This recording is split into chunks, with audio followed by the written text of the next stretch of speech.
the Iron Curtain speech, the policy of containment proposed by George Kennan acted as the means taken to oppose communist expansion throughout Europe and the rest of the world.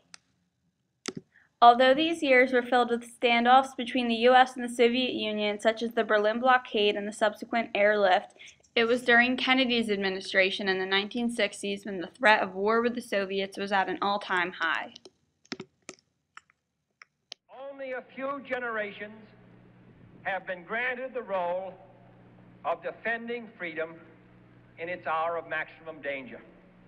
I do not shrink from this responsibility. I welcome it. Oh, I'm just a typical American boy from a typical American town. I believe in God and Senator Dodd and I keep an old Castro down. And when it came my time to serve, I knew better death than red. After the Bay of Pigs invasion, the Berlin Wall was erected in order to separate East Berlin from West Berlin and ensure East Berliners could not escape into West Berlin. However, the next year, the United States was facing problems of its own. This is the end. Good evening, my fellow citizens.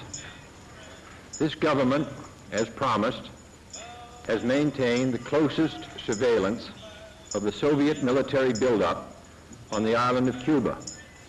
Within the past week, unmistakable evidence has established the fact that a series of offensive missile sites is now in preparation on that imprisoned island. The purpose of these bases can be none other than to provide a nuclear strike capability against the Western Hemisphere. Don't you understand what I'm trying to say? Can't you feel the fears I'm feeling today? If the button is pushed, there's no running away. There'll be no one to save with the world in a grave. Don't believe we're on the eve of destruction.